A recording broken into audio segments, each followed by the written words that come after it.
What's up, guys? Neil Orfield here, and I'm going to show you how I will be setting up my fantasy cruncher for tonight's showdown slate between the Patriots and the Bears.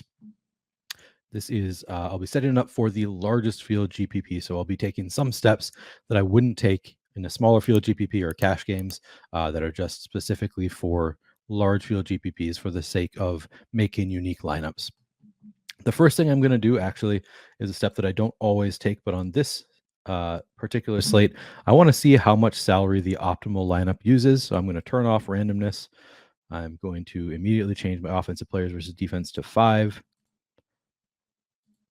I have no correlation set up or anything. I just want to see what the top lineup looks like in terms of projection. So I'm going to use my projections, which are the Stokastic projections currently. I'm just going to see what the top 10 look like.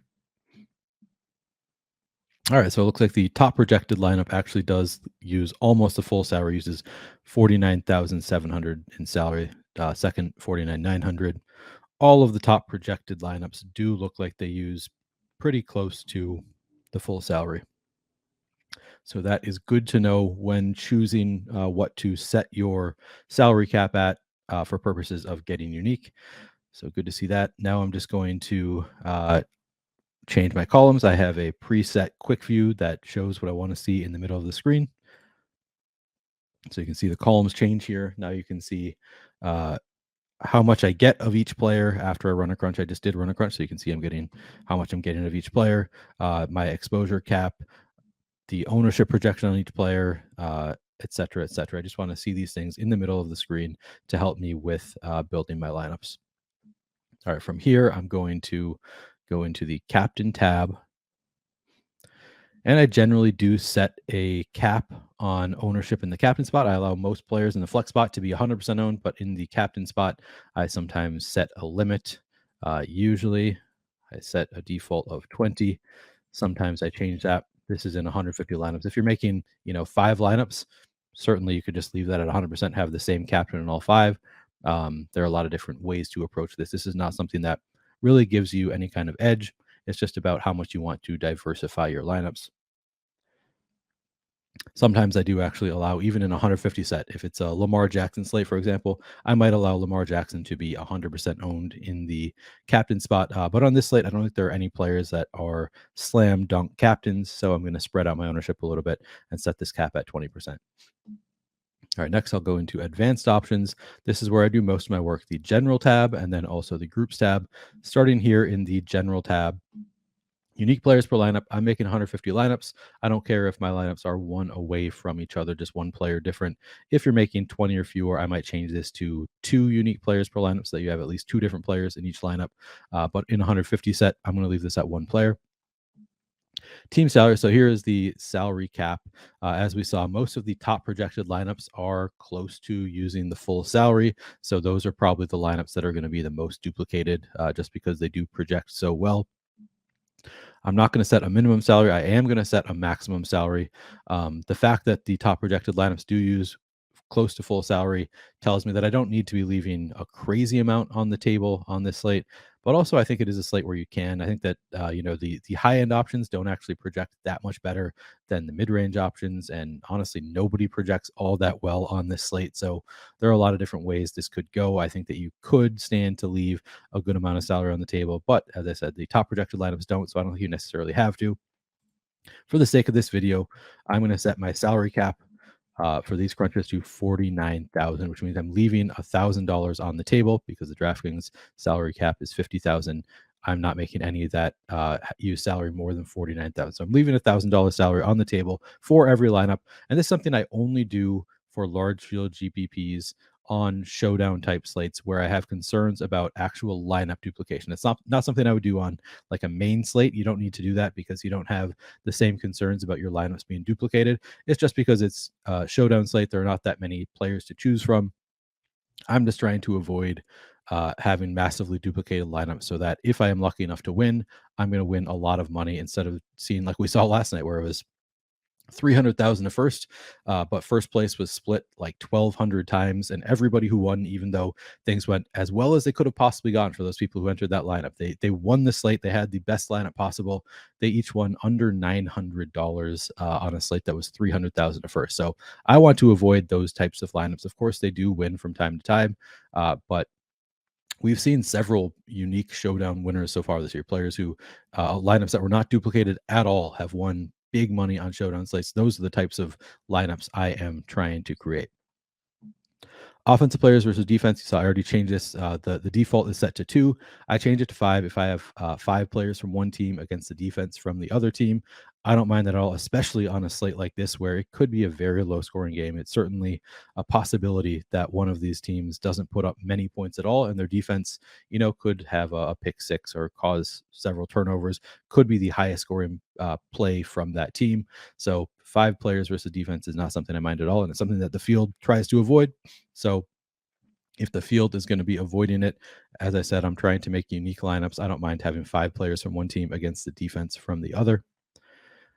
Global exposure cap. I leave this at 100%. As I showed you earlier, I did set a cap in the captain spot, but overall, if I get 100% of a player, I might be okay with that. It's probably something on this slate I would go back and adjust, but I'm at least going to allow it for my first run of crunches.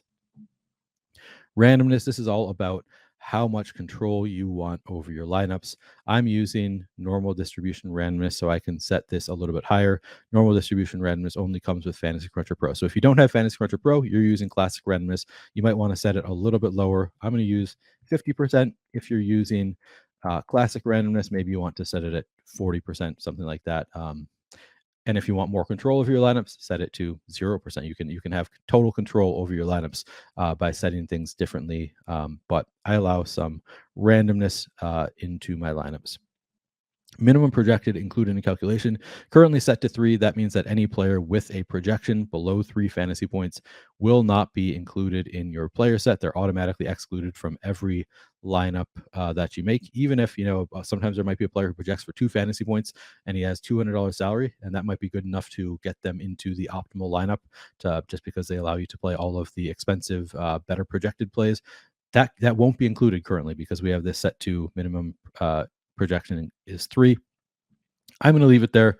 If I see a player who has a projection below 3 fantasy points and I want to include them in my player set, I'll just manually adjust their projection upwards to 3. You could lower this if you want to take that approach instead. It's kind of a personal preference thing, but I'm going to leave that at 3 and adjust some projections as I need to.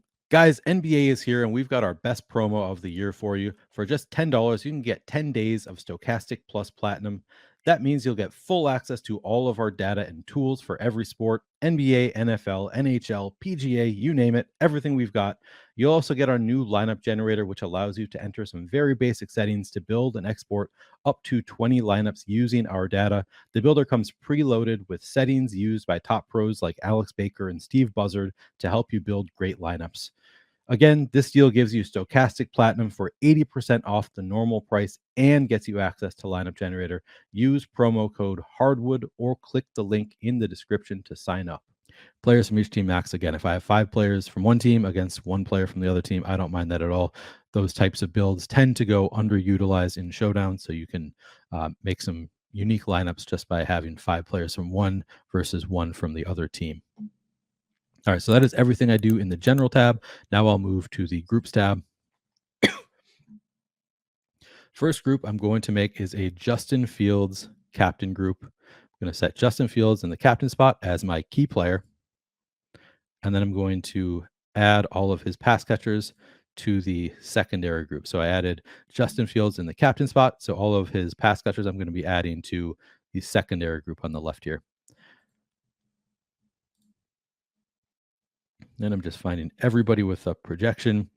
I'm not very picky while I'm doing this. Anybody with this Bears icon and a projection, no matter how low it is, I can decide later on if I want to up those projections for a guy like Trevon Wesco as a half-point projection. If I want to get him in, I have to change that to 3 fantasy points at least. But for now, I'm just adding every single player with a projection.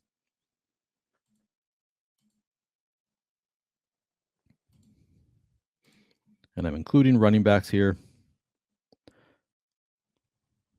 don't necessarily need to. They're not extremely involved in the passing game, but Khalil Herbert, a pretty good pass catcher. David Montgomery catches some passes.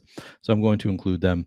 For Justin Fields, because I'm making 150 lineups and because he does have pretty good upside, he has the ability to have spike weeks rushing the ball, which means that he has the ability to be the optimal captain, at least in theory, without bringing along any of his pass catches with him. If he rushes for 100 yards and a touchdown, which is not something he does regularly. I think he has one such game in his career. I don't remember exactly how many, but he's a pretty good rusher. We know that he has that rushing upside to potentially score a touchdown or two on the ground. So I am going to allow a lineup, some lineups in my 150 set that have Justin Fields in the captain spot with, at least in theory, 0 pass catchers. But I'm going to click this only apply plus minus adjustments box for Justin Fields. So that means this rule here doesn't apply to Justin Fields. This rule would say include at least one. I'm not using this rule. I'm saying only apply plus minus adjustments.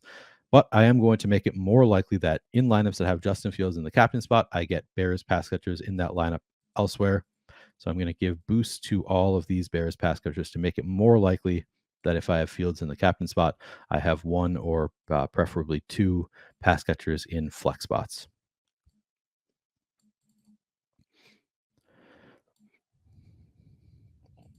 And I'm going to give a little boost to these running backs.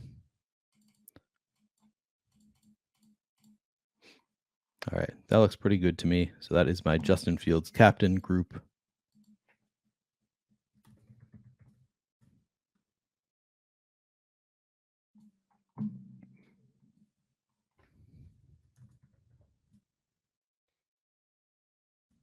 Make a Mac Jones captain group.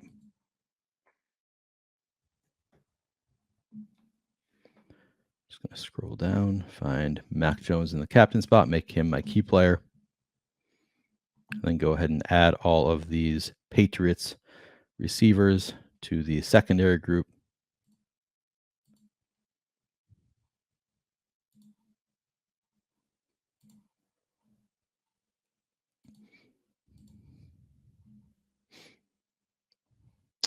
You'll have to bear with me. I'm actually going to have to look up really quickly what Mac Jones's rushing upside has looked like so far in his career. I don't think of him as being a rusher at all, but I want to make sure that the stats back up what I'm saying here. So just 1 second, I'm going to go look that up. Here we go. I've already got him pulled up. Okay, good. Rushing receiving through 17 games last year, he rushed 44 times for 129 yards. This year, he's rushed 14 times for 37 yards and a touchdown. So, yep, that is in line with what I thought of Mac Jones. He is not much of a rusher. So that means, so I've added all of his, did I add all of the running backs? Is Pierce Strong in here somewhere? Do we have a projection? We have no projection there. Okay, good.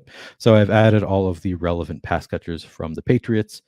And now I'm going to do the same thing, except so with Justin Fields, I said only apply plus minus adjustments. That is not true of Mac Jones. If Mac Jones is in the captain spot with his very limited rushing upside, I want to have at least 1 Patriots pass catcher in the flex spots.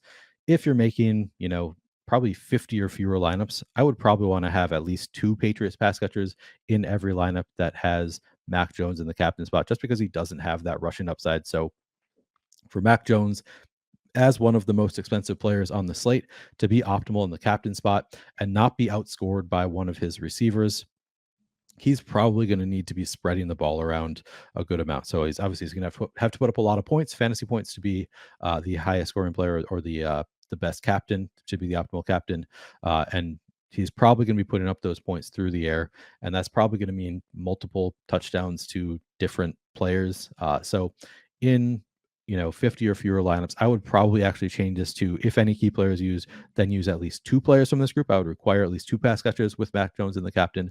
Because I'm making 150 lineups, I'm going to leave this at 1 and just know that I'm going to be getting multiple in most Mac Jones captain lineups, because I am also going to be giving boost to all of his pass catchers in groups that have Mac Jones in the captain spot.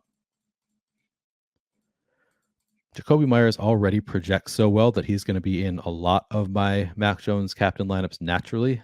So I'm not going to give him as much of a boost for a couple reasons, because of his projection and his salary. he's probably going to need to score a lot of fantasy points to make it into the optimal lineup in general.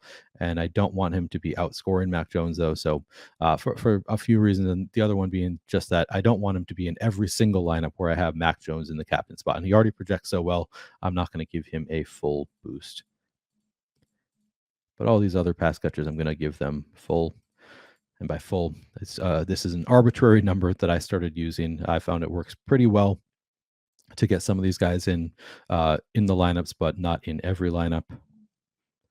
And I'll give just a little boost to these running backs as well.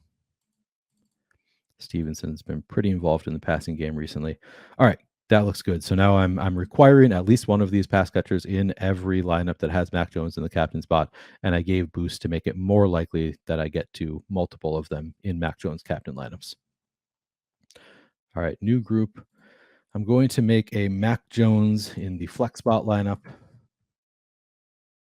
For now, I'm not going to bother with the Justin Fields one, because if I have Justin Fields in a lineup and not in the captain spot, because he has that rushing upside, I don't think I necessarily need to include a Bears pass catcher elsewhere in the lineup. If I see too many of those lineups that have Justin Fields in the flex spot with no Bears pass catchers anywhere else in the lineup, I'll come back and make a group where I give boosts to Bears pass catchers in lineups that have Justin Fields in the flex spot. But for now, I'm not going to even bother making that group, because I want to see what my lineups look like first. If I have some, as I said, lineups that have Justin Fields in the flex with no Bears pass catchers, I'm okay with that because of the rushing upside. But for Mac Jones, if I have Mac Jones even in the flex bet, anywhere in my lineup, if Mac Jones is there, I want to have at least one Patriots pass catcher somewhere else in my lineup. So I'm going to go ahead and add all of these Patriots receivers once again to my secondary group.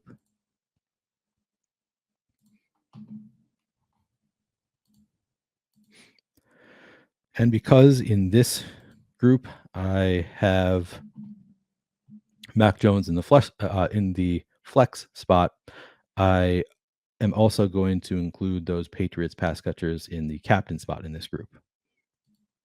So I can have at least one Patriots pass catcher anywhere in my lineup where I have Mac Jones in the flex.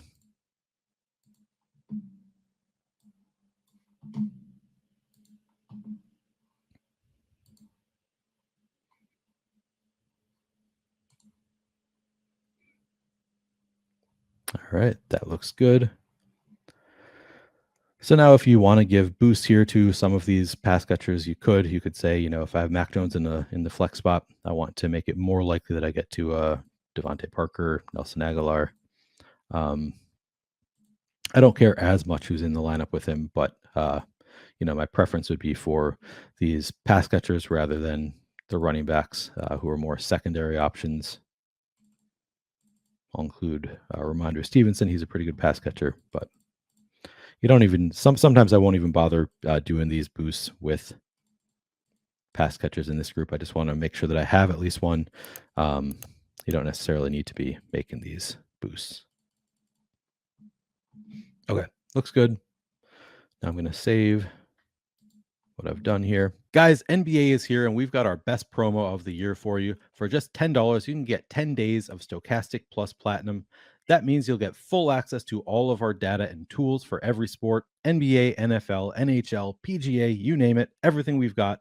You'll also get our new lineup generator, which allows you to enter some very basic settings to build and export up to 20 lineups using our data. The builder comes preloaded with settings used by top pros like Alex Baker and Steve Buzzard to help you build great lineups. Again, this deal gives you Stokastic Platinum for 80% off the normal price and gets you access to Lineup Generator. Use promo code Hardwood or click the link in the description to sign up. And now I'm just going to crunch out 150 lineups. Did I turn on? Yes, I did turn on my randomness at 50%. Okay, looks good. I'm going to crunch lineups. I already saw, I already changed this to use my projection. That's what you're going to want to be using down here in this drop down. Now I'm going to crunch 150 lineups just to see what they look like. Okay. First lineup, Ramondre Stevenson in the captain spot.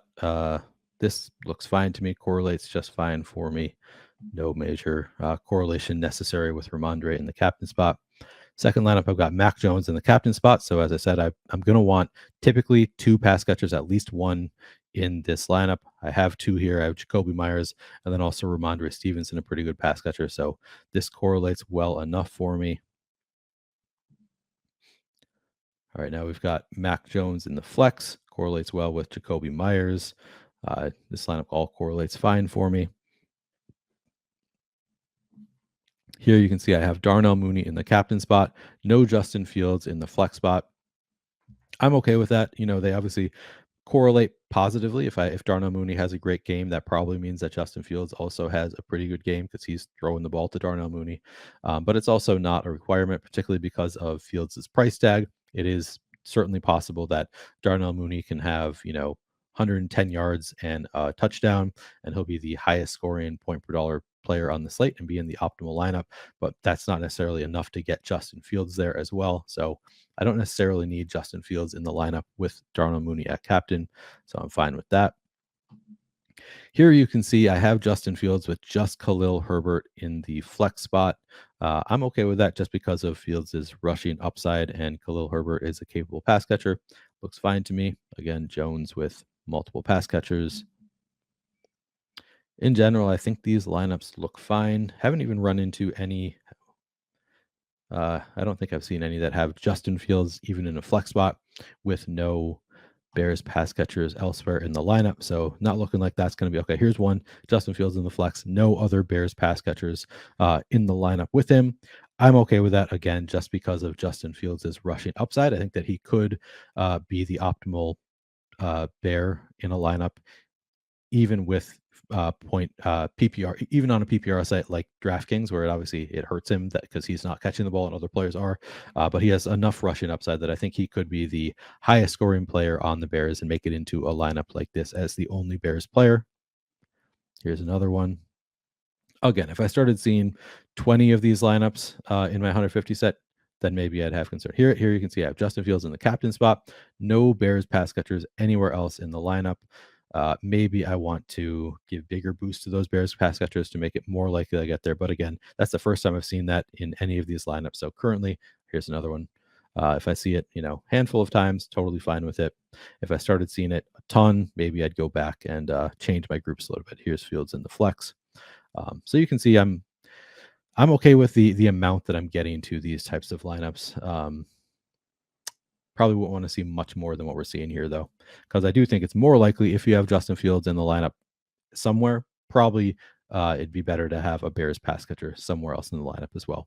So that's the first thing I look at is just, are my lineups correlating well enough? I'd say these are, close to what I want them to look like. Maybe I want to give a little bit more of a boost to lineups that have Fields in them to Bears pass catchers, or maybe I want to remove those boosts I added on at the end to the Patriots pass catchers when I have Mac Jones in the flex. That could be causing me to get those lineups that have 5 Patriots and just Justin Fields. So maybe I'd be more likely to get Bears pass catchers if I remove those boosts from that group.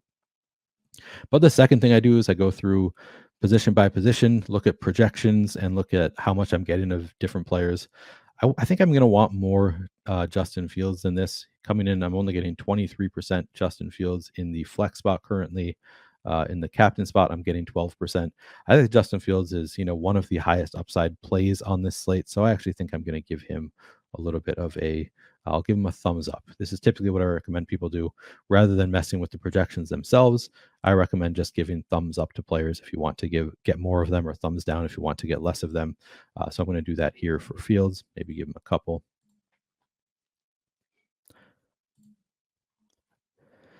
Getting 55% Ramondre Stevenson, 0% David Montgomery currently. I don't think I want 0% David Montgomery. Maybe I'll give him a couple thumbs up.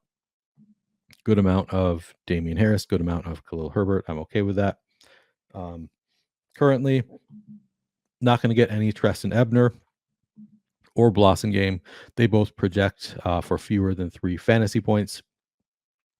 I don't know if I'm going to be trying to get to either of these guys when I actually make my lineups tonight. For now, I'll change their projections to 3 and see what happens. Now, they could theoretically make it into some lineups, but those aren't guys that I think I am going to need to have a ton of tonight. All right, so I'm getting 64% Jacoby Myers. That looks like a bit much for me. He is one of our top projected plays on the slate, and he's only 8,200, so it makes sense. But I'm not sure if I'm going to want 64%. I'm not going to change his projection, though. I'm going to look at other players and see if I want to get more. I think I might want more than 26, 27% Darnell Mooney. He was targeted 12 times in the last Bears game, so I think he has that upside. I'll give him a little thumbs up. Devontae Parker currently only getting 7%. The field's getting 21%. I think I'd actually like more Devontae Parker. Tyquan Thornton not getting a lot. Maybe I'll give him thumbs up. And as I'm giving thumbs up to these other players, Jacoby Myers' projection is coming down relative to these other players. So I'm probably going to get less Jacoby Myers as I get to more of some other players. All right, not getting to any Nelson Aguilar. Maybe he'll be interesting. He is currently questionable. I guess we don't know if he's going to play tonight. But if he does play and he's only 9% owned, maybe I'll think about getting to some Nelson Aguilar. Dante Pettis was a hero on the last Showdown slate a week and a half ago. Maybe I want some there. And I want to be clear that I'm not actually making these decisions right now. I'm thinking about, decisions I might make later on after I have done my full research. I'm currently, I've started working on an article for this site, so I'm looking into which players I think I want to get more of. Velus Jones, 5% ownership. They did use him. They've used him in the red zone a few times. He hasn't had a ton of opportunities, but he has had opportunities in the red zone. So at 1,200, 5% ownership, I think I'd like to get to some Velus Jones. And I gave him thumbs up already. He has a projection below 3 fantasy points. I need to change that to at least 3 fantasy points to get him into my lineups. I'll change it to 4 because he's 1,200. See what happens. I think I'd like to get above that 5% number, probably. All right, getting to a good amount of Hunter Henry, not a ton of Cole Kmet, maybe a little thumbs up there. Jonnu Smith currently projects for under 3 fantasy points. He's 2,400. I think I'd like to get to some Jonnu Smith at least. I'll change his projection to 4. Not sure about Ryan Griffin. Not sure about Trevon Wesco. I'll change their projections to 3. See if I get to any. See if I really want to. I'll think about that later on. Getting to a ton of Nick Folk makes sense. It's a low scoring game. Nobody projects all that well relative to their salaries. So, these kickers, even though they don't stand out from a projection standpoint relative to kickers on most slates, they stand out on this slate just because nobody else projects all that well. So I'm getting to 50% Nick Folk. I'm not going to change his projection. I already changed a lot of other projections. So I think I will naturally get to less Nick Folk. Maybe I want more than 19% Cairo Santos. Not sure if I do, but even to just maintain that 19%, he might need a thumbs up because I have boosted other players. And you can see here I'm getting to a ton of the defenses. I'm not going to change their projections at all. I'm going to see if that comes down with the other changes I've made. Then I'll crunch 150 lineups. And you can see here I'm getting to a lot less of these defenses because of all the other changes I've made to get more of other players. So now if I crunch again, maybe I would want to. Maybe I'm saying, okay, I don't think 21% of the Patriots defense is enough, or 11.3% of the Bears defense. I mean, Mac Jones has thrown 5 interceptions so far in 3 games played this year. Threw 13 interceptions last year, fumbled it 7 times. Maybe there's upside to the Bears defense on that 20% number. So maybe I want to get right around there. Still only getting 8% Cairo Santos. Maybe another thumbs up there. Anyhow, I'm not going to go through this whole process right now. I'm just kind of showing you how I'm thinking about it, how I'm approaching this slide. I'm going position by position, making sure if I want a player in my lineup, they have a projection of at least 3 fantasy points. You can see I'm getting to a ton of Trevon Wesco. I'm not going to want 17% Trevon Wesco. I'm pretty sure about that. So I'm probably just going to leave him at 3 and adjust other players to get more and naturally get less of him as well. But this is my general approach, just looking through to make sure I'm getting to, exposure levels that I like for each player, and also that my lineups look relatively well correlated. Here you can see now I've got Fields with pass catchers in both of these lineups, Mac Jones with 2 pass catchers, Fields with just Blossing game. It's fine, I guess. I'm probably gonna lower this exposure level to Blossing game, so I'll get less of those lineups. But maybe I'll need to adjust my groups a little bit to get more lineups or fewer lineups that have Justin Fields without a pass catcher that I like somewhere else in the lineup. But in general, I think these lineups look fine, aside from obviously I'm going to make some adjustments here, get a lot less of these really low players that have really low expectations that are probably unlikely to score a lot of fantasy points. I'm going to get less of those types of players, the Treston Ebners and the Blossom Games, and I'm going to try to instead probably get more to guys like Velus Jones, Dante Pettis, who also aren't getting a ton of ownership and I think have a more real path to putting up a big score. So I'll probably try to get more of these guys. But anyhow, I'm not going to go through that whole process right now. I'm just kind of showing you my thought process and how I set up my fantasy cruncher. And then I will go through and I'll probably crunch. I think yesterday I had one of the slates I crunched 20 times. I've had slates where I crunch 30 or 40 times before I actually get to exposure levels that I like and lineups that look well correlated enough for me. But this is how I start. Good luck tonight. Hope you can find some success using this or a similar process.